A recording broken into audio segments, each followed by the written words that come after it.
Hi, Dr. Paul Haider here.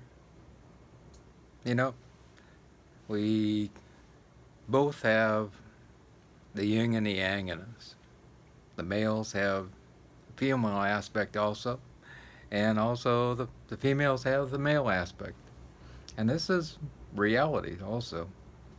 It's very interesting. In all the spiritual texts, they talk about Adam as the first man and woman, Adam and Eve, the first Eve that came about, and her name was Lilith. And it's in the Bible. It's in, the Sumerian text. It's in all these different texts, and she was created exactly like man.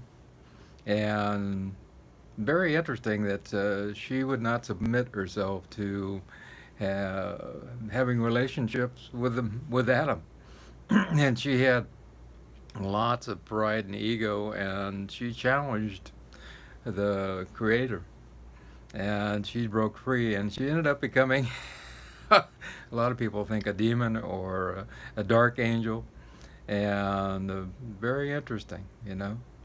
But then the creator created Eve, which was more loving, kind, giving, caring, and had more compassion to be the offset of man. And from there, here's Adam, here's Eve. We come together, we create children, and from their children, all the rest of the children of the world are created. So we have the strength here, and we have the compassion and love here, and so we have brought together the yin and the yang. And I think that's really important.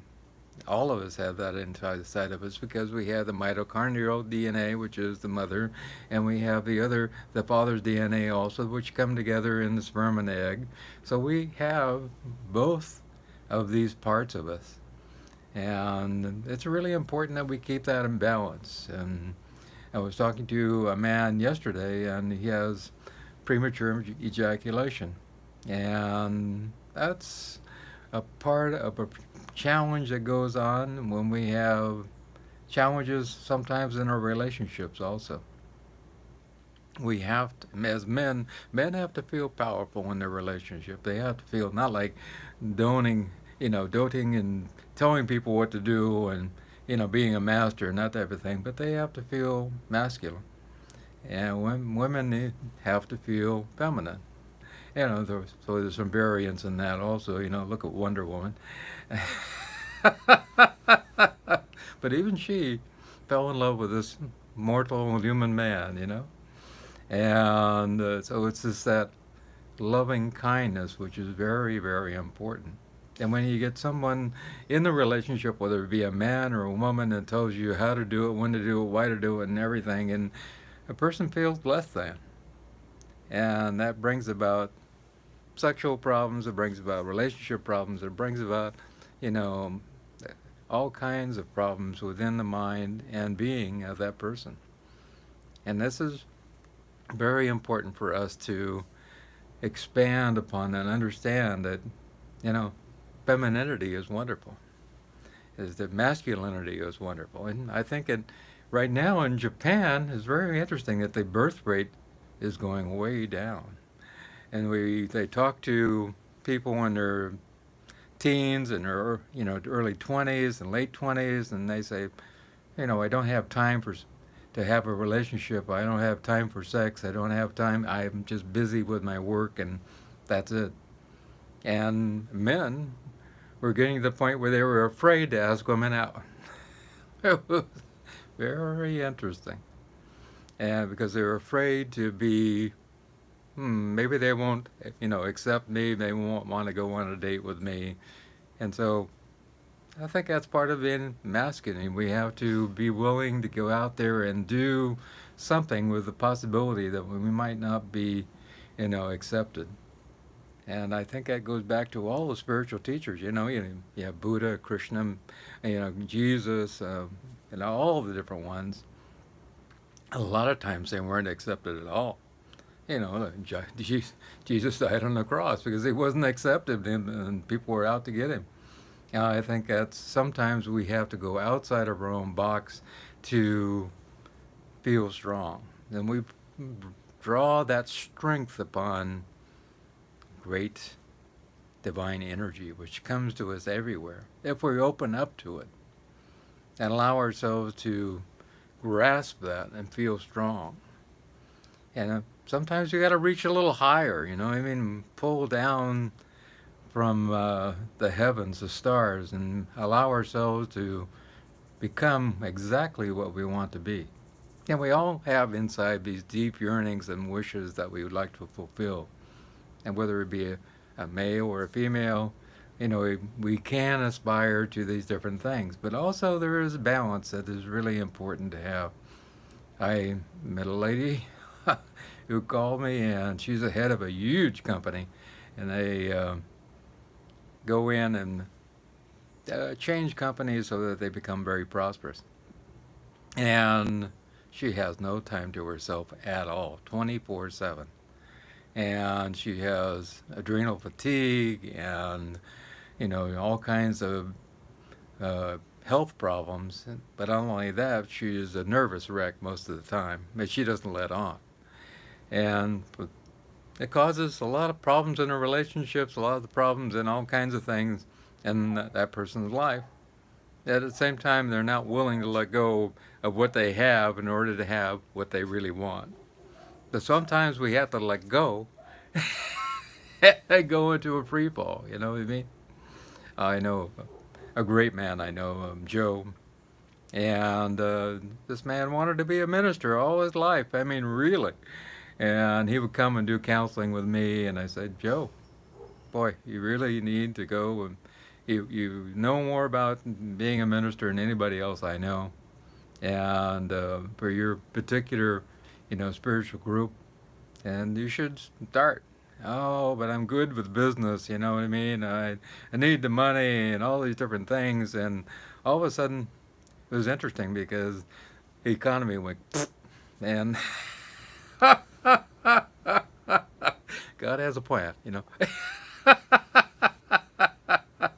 All of a sudden, he was forced to make a change, and because of that change, he said, "Well, there's nothing else I can do. Might as well become a minister." And now he's a minister. He's got also a business on the side, but at the same time, he finally moved into, after a little time, and then becoming a full-time minister, and people love him. And he's opened his own church, and I think we have to fulfill those dreams. We have to fulfill those longings. We have to fulfill our destiny that we need to, you know, attain in this lifetime. We've made some great aspirations when we came from the other side of the veil into this body and into the conception and process of our mother and father. And we said, well, I am going to do this or that. I'm going to help people who are suffering. I'm going to make a difference. I'm going to teach them.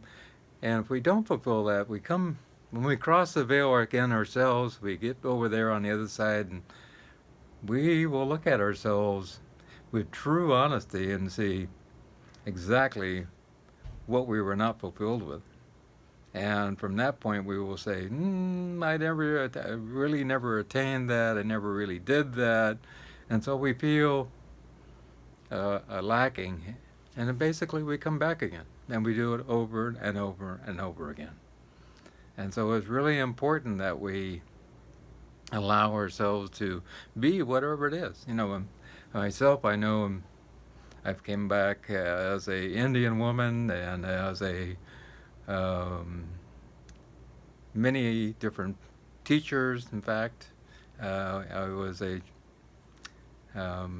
spiritual teacher in China, and also I was a conquistador at one time. We all go through all this range of, what we'd call group bad to good. We finally make our way towards finding love and giving love.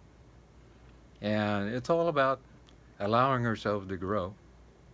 And it's also important to have balance in everyday life. And that's super important, If we're so busy with life like this one lady, there's no balance whatsoever. We have to take care of our mind, our body, our spirit, our relationships, our social life, our financial life, and everybody spends 99.9% of our time on financial, and in our beliefs. It's about doing the meditation every day. It's about exercising every day. It's about eating right every day.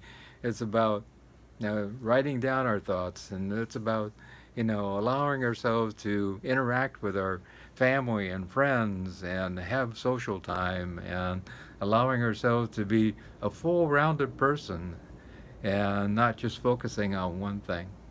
And because when we get to the end of the show, the end of the road, we're going to look back and go, I wish I would have spent at least 2 more days at the office. I don't think so. We might say, I wish I would have been more around my family and spent more time with my family. I wish I would have fulfilled some of those dreams that I really wanted to do in this lifetime. I wish I would have spent more time with my grandma or my grandpa, or I wish I would have spent more time with my wife. I was usually gone a lot of the time and flying around the world. I wish I would have spent more time with my son or my daughter or whatever it is. And those are the important things in life. Now, I've never heard anybody say on their deathbed, and I've been around a lot of people when they're dying, I've never heard any single one of them say, I wish I spent more time at the office. Never happens. So allow yourself to find that which is your destiny. Allow yourself to be this body which was given to you. Understand your femininity. Understand your masculinity. Allow yourself to be loving and kind in either form that you're in. Allow yourself to feel your own power. If you're a woman, a Wonder Woman. If you're a man, you can be the great, whoever you are, because you are great. Allow yourself to expand upon your consciousness, and by doing your meditation, and that consciousness is out there. That consciousness is open up to everyone. There's a lot of great scientists that would go to bed at night, and all of a sudden, great equations would come to them. Yeah, and Einstein was one in particular, and he always said, this doesn't belong to me. It came from somewhere else. And so there was a lot of others also that said, I was just kind of channeling. Look at Tesla. Tesla would go to sleep at night and things would come to him and great ideas. And he said, these don't belong to me. These belong to, others in the great collective consciousness. And so we have to allow ourselves to connect to that great collective of consciousness that changes everything. We know with meditation that this study's been done hundreds and hundreds and hundreds of times, where you take a bunch of people and you meditate and you lower the crime rate in that city by 25%. So we are connected. There's no doubt about it. This entangled mind-matter process that we have. And it's important that we don't get too busy, that we don't understand that we're more than this flesh and blood. We're more than this body. And understand that we have a privilege being in this body also, that we're given a gift. So it's important that we take care of it in every way, shape, and form. Allow ourselves to be really peaceful and happy when we leave this body. And allow ourselves to grow on in the next life. May you have a wonderful, wonderful day. Remember, I love you. If you care to contact me, would love to talk. My phone number, email, and Skype is all down there and below. Please subscribe, and if you care to make a donation, it's down below also. And you can also become a patron and make a small donation monthly if you care to do that. Have a wonderful day. Again, I love you.